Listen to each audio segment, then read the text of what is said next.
Welcome back to Sissy Maya. Make sure to subscribe to our channel to never miss an update. Additionally, consider subscribing to my Patreon to get access to these features, and much more. On Thursday evening, I went home early to pack. As I was heading in, Dad reminded me, make sure to pack your swimsuit, unless, of course, you prefer wearing Laura's, he said with a mischievous twinkle in his eye. I gathered some courage and replied, actually, I did kind of like it. It was lined with nylon and felt really good, sort of exciting. You liked wearing her swimsuit? Dad chuckled. Well, yeah, sort of, I admitted, feeling embarrassed. Dad laughed heartily. Maybe you should have asked Laura if you could borrow a dress too. Well, actually, she offered me one. She did. Dad laughed uncontrollably. Once he calmed down, he managed to continue between snickers. You didn't take her up on it, did you? I hesitated, struggling to lie but couldn't bring myself to do it. I kind of had to, I confessed, omitting some of the details. What do you mean, kind of had to? Dad asked, his tone turning serious. Well, the beach wasn't as private as Mrs. Collins thought. On Sunday afternoon, some other people came and mistook me for a girl. I was so embarrassed I couldn't correct them. Laura told the other girls my name was James. I didn't know what else to do. I was going to pretend to be sick for the rest of the week and stay in the cabin, but Mrs. Collins said if I did that, the girls couldn't go swimming either, because she'd have to stay in and take care of me. As we talked, the other girls' parents came by and invited us to the beach after dinner to roast marshmallows and watch the sunset. It was a good thing I hadn't changed out of the swimsuit yet. Laura and Megan eagerly wanted to go and begged their mother. Mrs. Collins looked at me and asked, well, James, what do you think? Can we all go? The girls begged me again, calling me James, so I agreed to go, not wanting to spoil their fun. After dinner, it turned cool, and we couldn't wear our damp swimsuits outside. Mrs. Collins got me some of Laura's clothes, a skirt, which was like a short skirt with built-in brief shorts, and a halter top.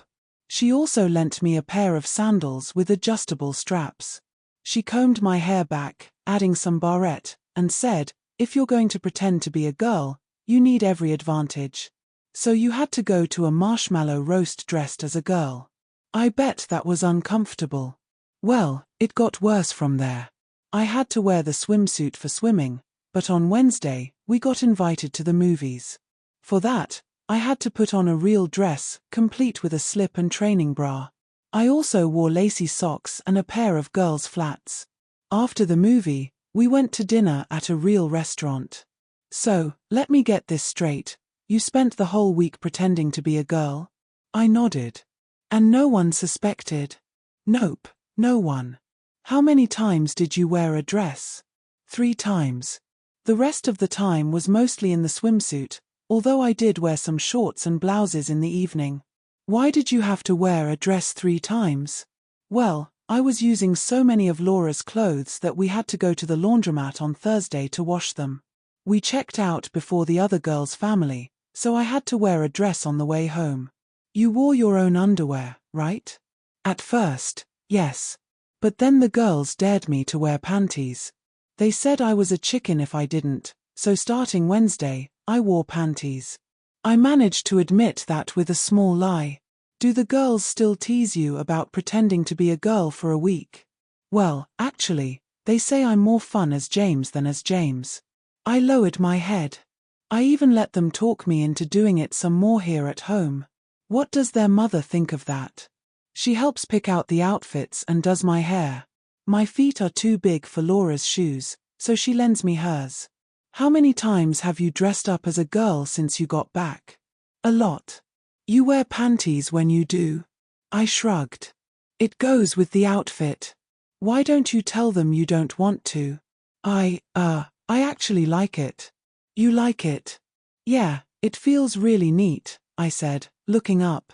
I can't explain it, but it just feels good. Do you wish you were a girl? No, I just like wearing the clothes. I'm not sure how I feel about this.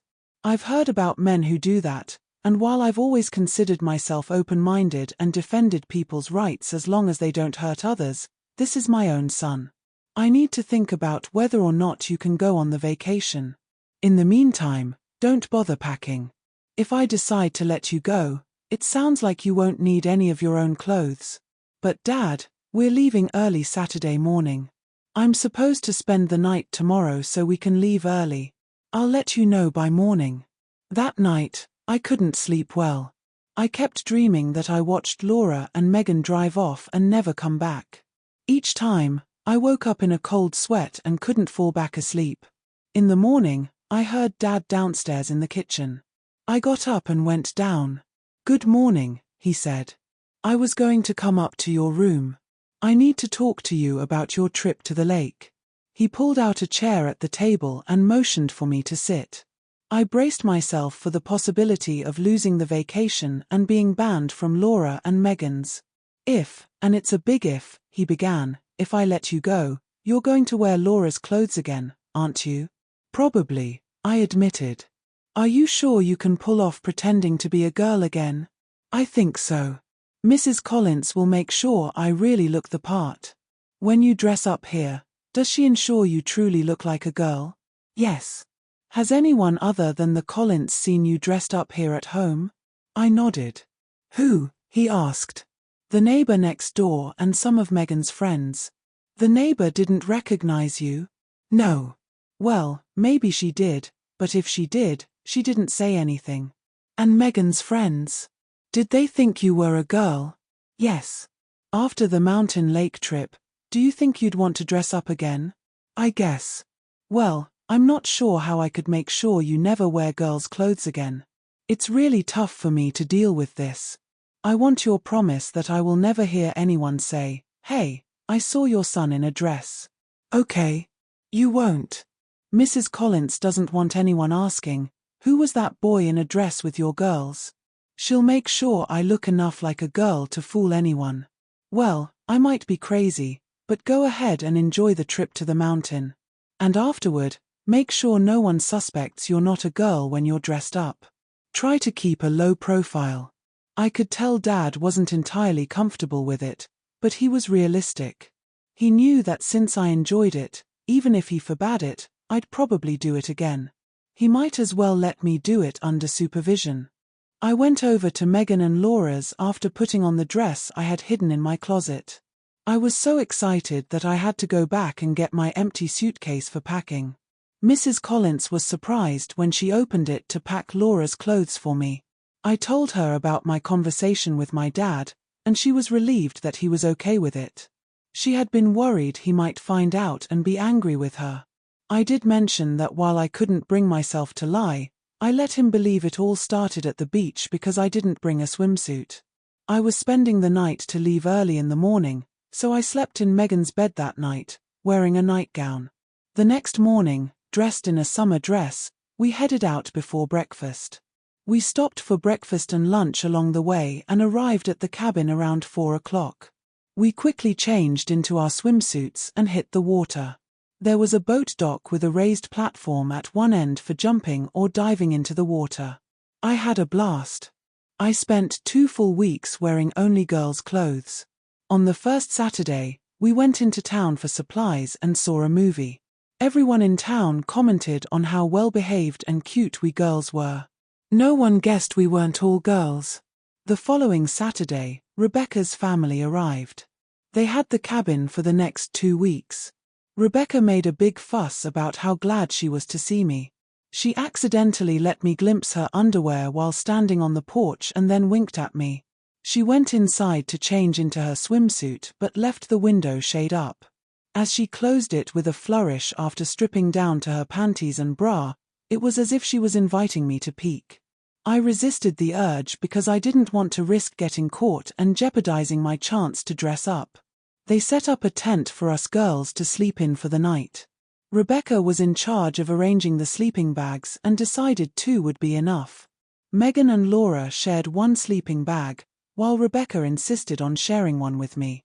She kept giggling about how her parents let her sleep with a boy. I woke up several times that night to find Rebecca wrapped around me like a tortilla. Each time, I noticed her nightgown had ridden up well above her waist, much higher than mine. I think Rebecca was getting quite a thrill from the close contact. I was enjoying it too, but I was too nervous to do anything about it. We left right after breakfast on Saturday, stopping for lunch on the way. We got home around 7 p.m.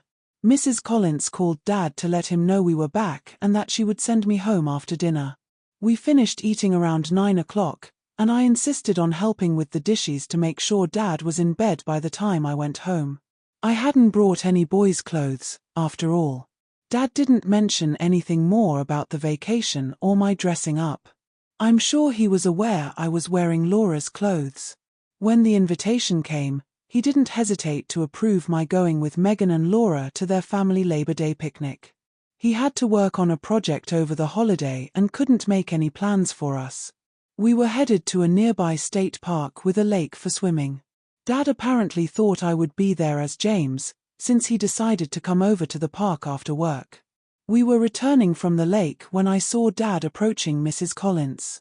I tried to steer clear, maneuvering around the edge of the crowd to avoid being seen. I had no real plan, but I was sure Dad didn't recognize James at the picnic. I was close enough to overhear their conversation. "Hello, Mr. Lawton, I didn't expect you to come." Well, I wasn't planning to, but on the way home from work, I felt a bit guilty about how little time I spend with my kids. My oldest is away at college, and her brother joined the service last June. I've only got one at home now, so I thought I'd just invite myself. I hope that's okay. Of course, it is. We were just about to eat, and we have plenty of food. We were just waiting for the girls to return from swimming. "Oh, there they are now," she said, pointing right at us. "There's James, Megan, and Laura." Dad did a double take. "Well, James, are you going to just stand there, or are you going to come over and say hi to your dad?" I walked over and looked at him. "Hi, Dad," I said softly. "Well, are you having fun?" "Aha." "Everyone," Mrs. Collins said, "let's eat." Dad sat next to me at the end of the table and leaned close to whisper. I was a bit surprised to see James here. I didn't think Mrs. Collins would risk it with her family around. Well, she kind of had to. Some of Laura's cousins already saw me as James up at the lake. After lunch, Mrs. Collins told me the other girls had gone to the camper to change out of their wet swimsuits and suggested I do the same. "It'll be crowded up there. Why don't I brush out your hair for you, and you can change when I'm done?" "Okay," I agreed. Dad watched as she brushed my hair back and styled it. She pulled the sides back, fastening a large barrette, and then blended the hair from the barrette with the rest, giving the ends a slight flip. "Doesn't James's hair look cute this way?" she asked. "It does. I've never seen it look cuter," Dad agreed. Just then, the other girls tumbled out of the camper. I went inside to change into the dress I had arrived in, adding my lace-cuffed socks and flats. Gathering my courage, I reminded myself that Dad had already seen me in a swimsuit, but now he was about to see me in a dress. I slowly opened the door and stepped out. Dad was standing next to Mrs. Collins, and when he looked up, he simply stared. I met his gaze, and after a moment, he smiled. I walked over to him and gave him a hug, which he returned. "James, you look like a very pretty girl," he said. At that moment, Laura called from the dessert table. "James, they have some really good rhubarb pie here." I went over and served myself a slice. Dad watched me for the rest of the afternoon. I grew accustomed to his presence, and he got used to seeing me in a dress. It felt a bit odd getting into the car with Dad and heading home. When we arrived, we went inside. Dad picked up the phone and asked, "What kind of pizza should I order for dinner?" "Mushroom, black olive, and sausage," I replied, heading toward my room. "Could you make a pot of coffee while I place the order?" he asked as he dialed the phone. I went to the kitchen and started the coffee. As I turned away from the pot, Dad stood in the doorway with a slightly amused expression. "You know, if I didn't know it was you, I'd swear you were a real girl. Your hair is so perfect, you just look like a girl. I always knew you weren't cut out to be a jock, you're too slight." But I never imagined you could be such a convincing girl. I'm not worried about anyone recognizing you as my son. The worst that could happen is someone might think I have an illegitimate daughter. You look so much like your sister did a few years ago, it's uncanny. I began to feel uneasy again. I guess I should change before the pizza arrives. Oh, don't bother. It was clear today that you really enjoy dressing up. But what about the pizza delivery guy? He's been here before. Aren't you worried he might recognize me? I wouldn't have picked you out if Mrs. Collins hadn't pointed you out. Besides, it's been months since we've had pizza delivered. It's unlikely to be the same delivery person. Even if it were, he'd need an incredible memory to remember which kids were in which house. I hugged him again. We had pizza and watched TV together, something we hadn't done in months. Around 9 o'clock, he said, "Why don't you get ready for bed while I dish up some ice cream?" I went to my room and undressed. I glanced wistfully at my drawer, where I had planned to wear the blue nylon nightgown. I reached for my boy's pajamas but hesitated. I had spent the afternoon and evening with Dad in a dress. Did I really want to give up wearing a nightgown just because he'd see me in it? I gathered my resolve and put on the nightgown. When I returned to the kitchen for my ice cream, Dad simply smiled at me. "You're really into this, aren't you?" I grinned between bites. Yes, I really like the nightgowns. School began the next day, and as usual, I headed over to Laura and Megan's place. I wore my dress home. When I arrived, Dad was still up. I went to my bedroom and found a bag from a women's store with a note attached. No one should have to wear borrowed underwear. Inside were a dozen pairs of nylon panties in pastel colors, some with embroidery, some with lace, and some plain. They were all beautiful to me. I ran downstairs and gave Dad a hug. "Thank you, Dad. I thought you'd like them," he replied. "I was also thinking it might be time to get you some dresses of your own. I spoke with Mrs. Collins on Labor Day, and she mentioned that while she enjoys having you, James, around, your presence does put a bit of strain on Laura's wardrobe. How about we go shopping tomorrow? Mrs. Collins and the girls said they'd be happy to join us." "Are you serious?" "Absolutely. Finest. Let me know if you'd like to hear about Rebecca's cousin Jacob in Millie's release."